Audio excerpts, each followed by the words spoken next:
Meet the lion, an animal that humanity has been calling the king of beasts for thousands of years.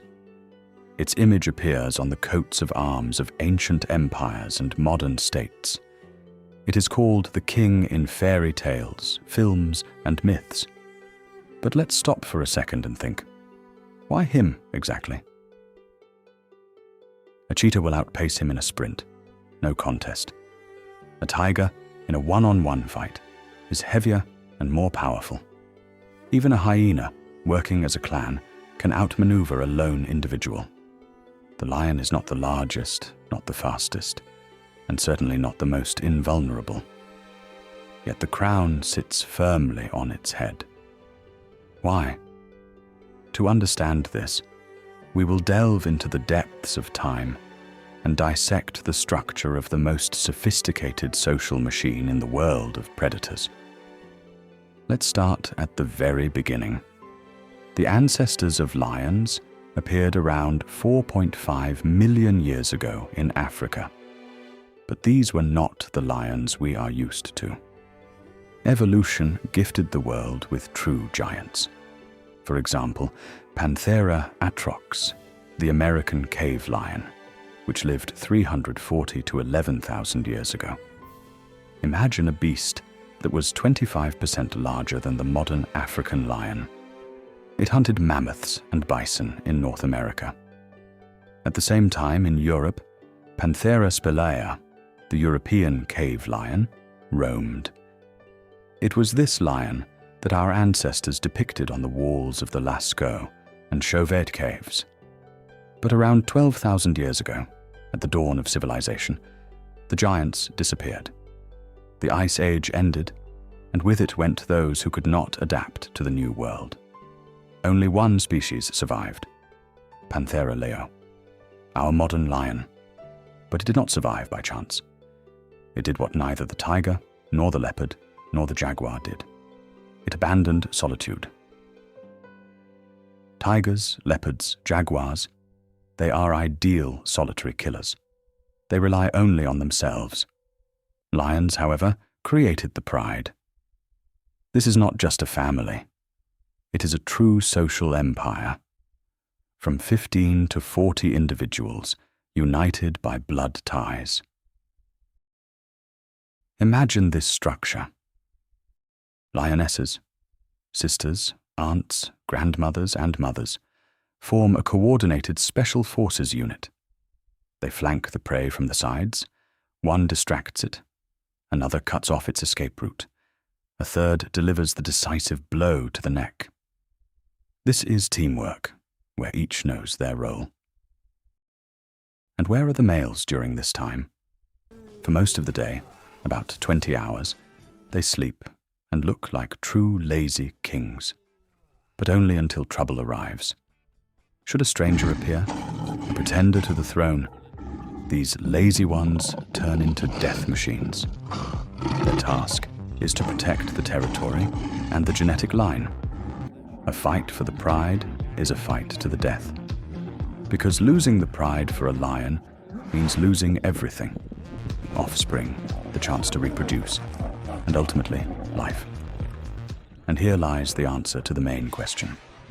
Why the lion and not the tiger? The tiger is the strength of the individual. Absolute, undeniable power of muscle and fang in a one-on-one confrontation. The lion, however, is the strength of the system. A single lion will almost always lose to a tiger in a cage or in a wild skirmish. But a pride of 5 males and 15 lionesses will tear apart any opponent, be it a tiger, a bear, or a hyena clan. The lion does not rule through muscles. It rules through organization, dynasty, and territorial statehood. That is why the ancient Egyptians depicted pharaohs as lion-headed gods, a symbol of divine authority. The Romans threw Christians to the lions in the arena as the ultimate punishment, a symbol of the inevitability and might of the empire. And medieval kings placed the lion on all the coats of arms of Europe, showing that they ruled not just by the sword, but by law and army. Friends, what do you think? Who is stronger, the pride or the solitary tiger? Can you imagine another beast that could challenge this social structure? Write your opinion in the comments. I'm genuinely interested in discussing this with you. And if you enjoy exploring the wild, not superficially, but in depth, be sure to give this video a like. A like is the best signal to the algorithm that we are here for real knowledge. Let's move on. The most interesting part is coming up, about the psychology of war. But there is another layer that makes the Lion King pure psychology, the mastery of managing fear. Its roar can be heard for 8 kilometers. This is not just a shout. It is acoustic weaponry. Research has shown that lions can count by sound.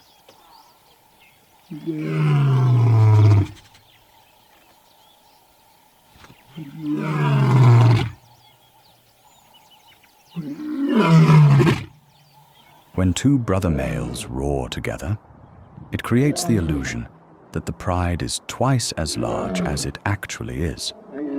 If a rival coalition hears that there are fewer voices than the territory's owners, they retreat quietly.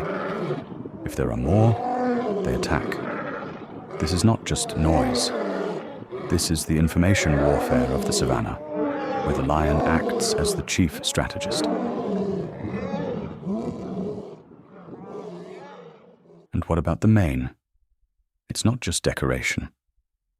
It is a psychological tactic, a calling card, and an indicator of status.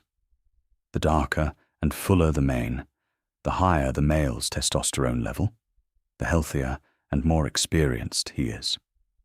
Females choose these dark lords, and rivals, seeing a huge dark figure, often surrender without a fight, not risking their lives. But this crown has a downside. In the plus 40 degrees Celsius heat, this luxurious mane is a real curse. Overheating can kill.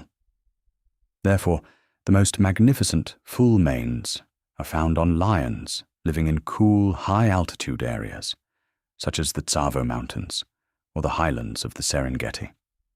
Evolution forced them to choose between beauty and comfort. But the title of king is not only about glory and power. It also comes with a brutal price. The lion's story is full of blood that is not always spilled during the hunt. Here is the harshest rule of the pride. When a new male or coalition of males takes over a pride, killing or driving out the previous master, they kill all the cubs of the former leader. Sounds monstrous? From the perspective of human morality, yes. From the perspective of evolution, it's a cynical but effective calculation. The female, having lost her offspring, comes into heat, becomes capable of conception, within just 2 to 3 weeks. If the new male let the cubs live, he would waste resources on another's offspring and fail to pass on his own genes. Without this mechanism, the pride would simply die out under the pressure of more aggressive competitors. This is the price of power. It is a story about how the crown is always heavy. Today, the lion is the most vulnerable of the big cats. Paradox. The king of beasts is on the brink of survival. Fewer than 20,000 adult individuals remain in the wild. This is catastrophically low. And who threatens the king? Poachers, for whom a trophy lion head on the wall is a symbol of their own superiority. Farmers who poison lions for attacking livestock, because the lions simply have no natural prey left. The savanna is turning into fields and roads. Their habitats are being fragmented. Pride structures are breaking down. Males cannot hold on to the vast territories needed for sustenance. Cubs die from starvation or under the wheels of vehicles. The king that all of Africa once feared is now itself on the verge of extinction. And yet, even on the brink of extinction, even driven into a corner by man, the lion remains king. Not because it is the strongest physically, but because it is the only one that managed to unite a family into an army, build a system of hierarchy, and force all others, including us, to acknowledge its authority. A single roar, and the Savanna falls silent. A single mane, and a rival retreats. A single pride, and the tiger, bear, or hyena remain simply strong animals. The lion, however, is the archetype of power. This is why the lion is the king of beasts. Not because of its muscles, because of how it organized its life. It is a story about how true leadership is not the ability to defeat everyone one-on-one. It is the ability to create a structure, protect your family, and leave behind heirs. As long as its roar echoes for 8 kilometers across the Savanna, as long as the lionesses hunt side by side, and the cubs play under the protection of the mane, the title remains in place. And as we look at it, we understand why humanity, for 5,000 years, has not found a stronger symbol of power than the lion, and why perhaps we ourselves could learn a thing or two from it.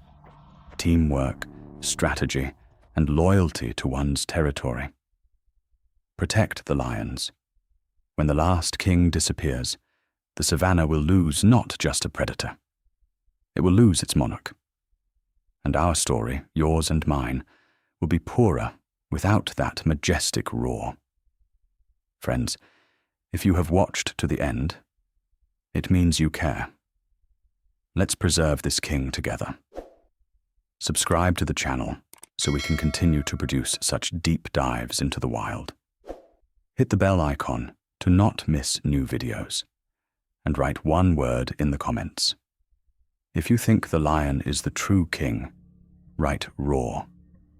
If you think there is an animal more worthy of the crown, write its name. I am very interested to read your opinion. Thank you for being with us. Until next time.